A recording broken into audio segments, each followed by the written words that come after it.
One of the most revealing aspects of my researches into magic and the occult has been the discovery that actually magic has quite a lot in common with fiction and with fantasy.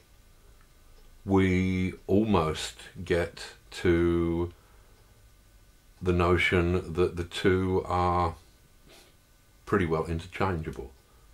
I think that Aleister Crowley even mentioned that the language of magic is more about language than it is about magic.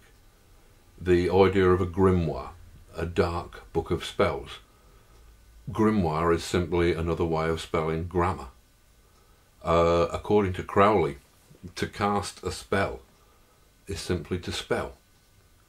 When we think of the fact that most of the magic gods that various cultures have created or worshipped in the past, characters like Hermes, Mercury, Thoth, these are not only the gods of magic, they are also the scribe gods. They are the gods of writing.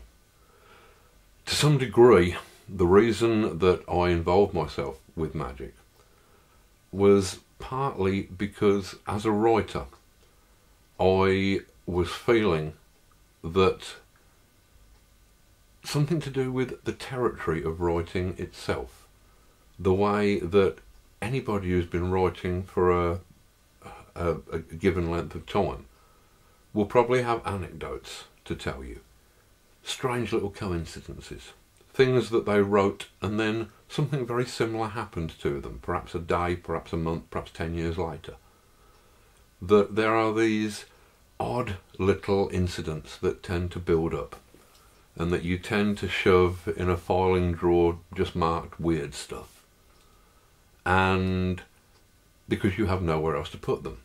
You know, there is no other compartment within your life, no other context into which you can fit these strange little anomalous events, these little synchronicities.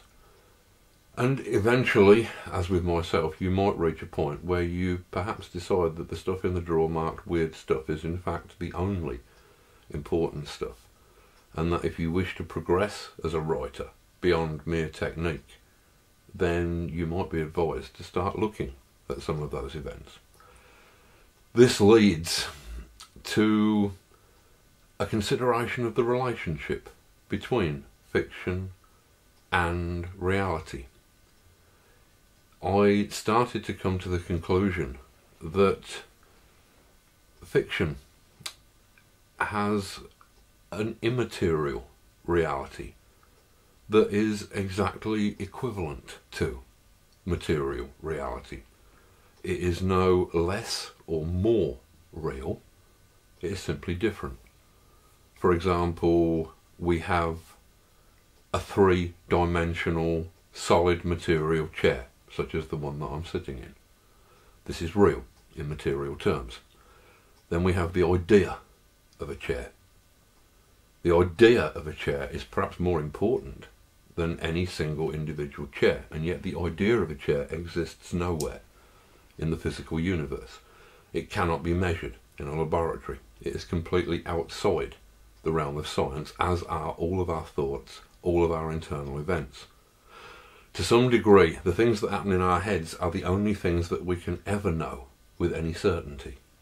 And yet, these are precisely the things that science is, by its very nature, completely incapable of dealing with.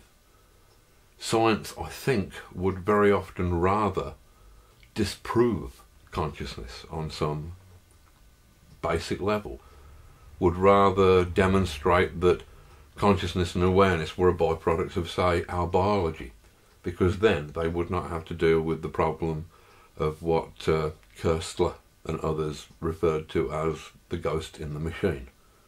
Consciousness is a ghost, a spook, a phantom, that somehow spoils the logic of this perfectly balanced clockwork universe, this worldview that we have created for ourselves.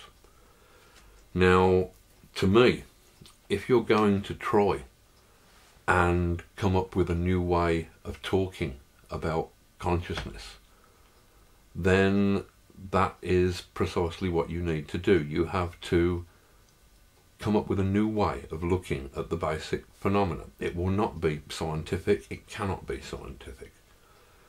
But for me, what it came down to was understanding the world inside our heads, the world of consciousness, as a world, as a space, as a kind of space that had its own rules, had its own unique properties, and was just as demonstrably real as the three-dimensional physical space which we inhabit.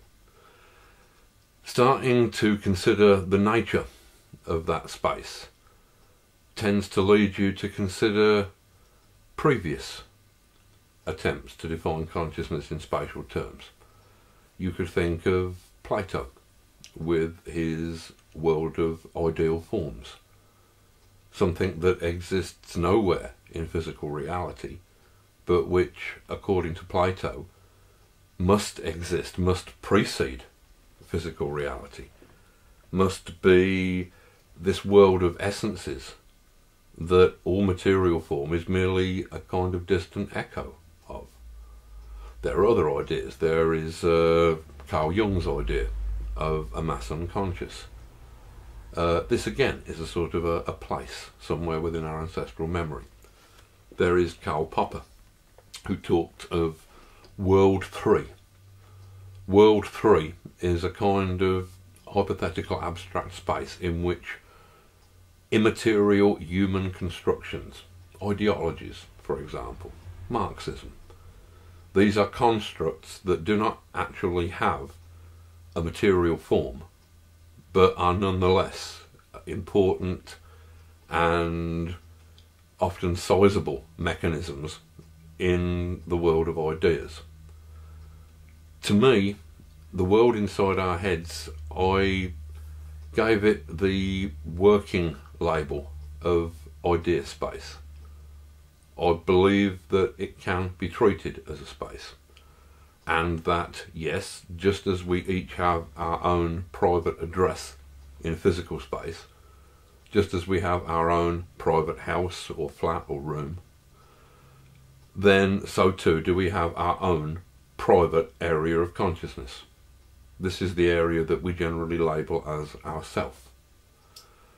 However, if you go outside your flat or house or room, then you'll find that the area beyond its walls is communal.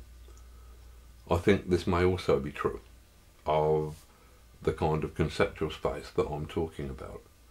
That if you wander out the back door of your mind and personality, wander down its back alleyways, you might find yourself in a deeper area of that mental space than the one that you are usually accustomed to.